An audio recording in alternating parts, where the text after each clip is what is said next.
Protests in Dominica to press for electoral reform. And in sport, Guyana Jaguars record their second straight win of the Regional 4-Day Championship. I'm Ricardo Roberts and this is Caribbean in 10 for Monday, December 17. I'll be back with the details after the break.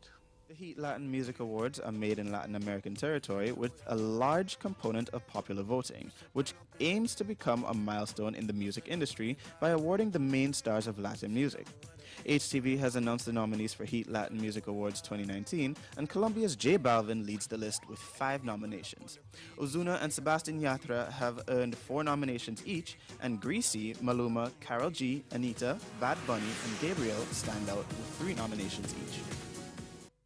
Get up, stand up, put your hands up. Doodle Buggers doing his thing, he never let up. Hit up Facebook, Twitter, and let them know who got the JACC. Why type flow, you know it's knowledge, knowledge, knowledge, knowledge, knowledge, knowledge, knowledge, JACC. Why type flow, you know it's knowledge, knowledge, knowledge, knowledge. Yo, tell them who you is, God. We begin in Dominica, where the president of the Concerned Citizens Movement, Loftus Durand, is urging supporters to continue to press for electoral reform as the group began a second day of protests today. His call followed similar action on Saturday, but that protest ended when police used tear gas to disperse the crowd. Durand said the Organization of American States, the London-based Commonwealth Secretariat, and the organizations that have sent teams to Dominica to monitor general elections in the past have all called for electoral reform.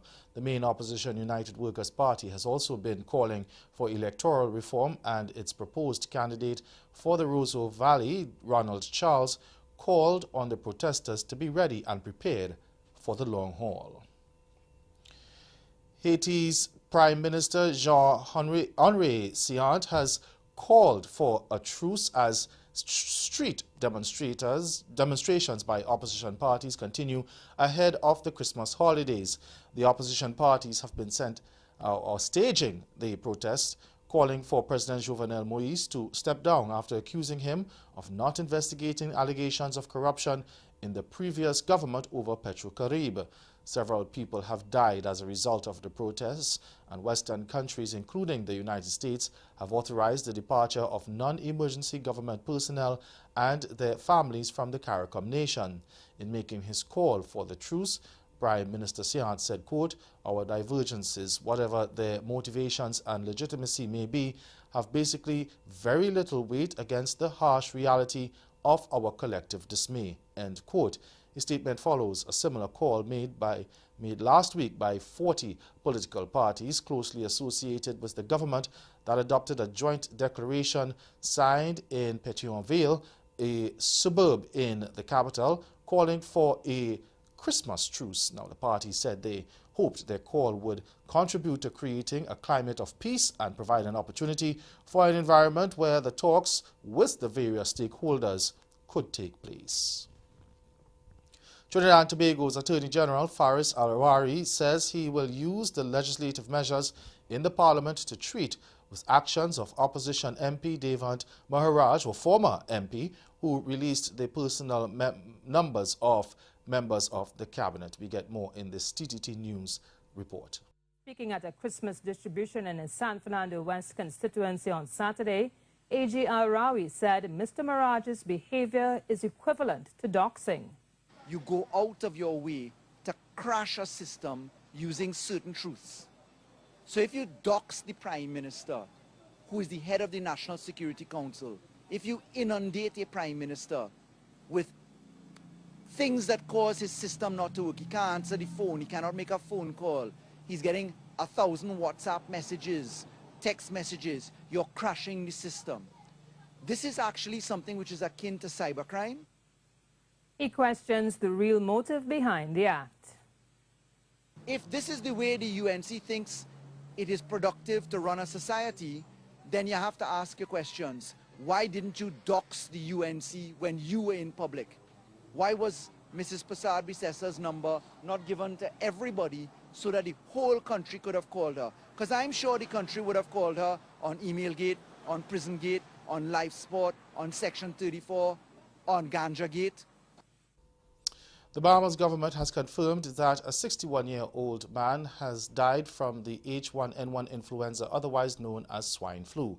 Health Minister Dr. Dwayne Sands, who was unable to provide any specifics about the case, said the death occurred last week. Sands says while it makes for great headlines, swine flu is not the same beast that was seen in 2009. He said there was no need for alarm. The health minister reminded people that flu shots are available and that high-risk individuals should get them. They include the youth, the elderly, morbidly obese individuals, and healthcare providers. Sands says the island now had 4,500 people take up the influenza vaccine. Health officials said the reported number of flu cases in the country ranges from 200 to 650 annually during the flu season that runs October to May and peaks in the month of February. And stay with us, your Midday Sport is next.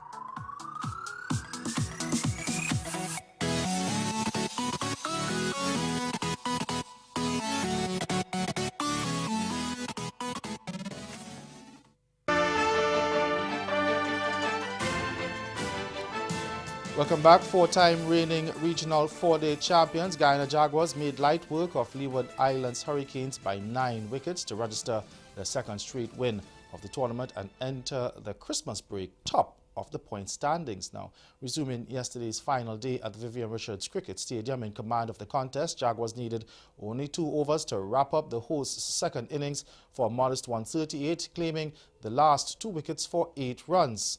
Left-arm spinner Gudakesh Moti took both wickets to fall to finish with 3 for 11. Rajendra Chandrika was unable to bat. Now set 32 for victory. Jaguars lost Tagnarine Chandapal for 1 in the second over with a single run on the board, but Captain Leon Johnson arrived to hasten the victory with 3 boundaries in his unbeaten 15. Jaguars, who won their opening last week against Windward Islands Volcanoes, have 24 points and are 12 clear of second place. Barbados Pride, who came just from behind to beat Jamaica Scorpions inside 3 days on Saturday in Bridgetown. And at the Brian Lara Stadium in Trinidad, former Test opener or off-spinner Shane Chillingford finished with match figures of 12 for 147 as hosts Red Force plunged to a 76-run defeat to Volcanoes. Now starting the day on 133 for 5 in pursuit of 270 for victory, Red Force crumbled to 193 all out, with 20-year-old Joshua De Silva converting his overnight 27 into a top score of 41. He stretched his 6-wicket stand with Tion Webster to 43, but once they were separated, the last 5 wickets fell for 47 runs. Shillingford, who took 6 in the first innings, snatched 3 wickets to end with 6 for 73, while pacer Sherman Lewis finished with 2 for 38. That's Caribbean in 10. Good afternoon.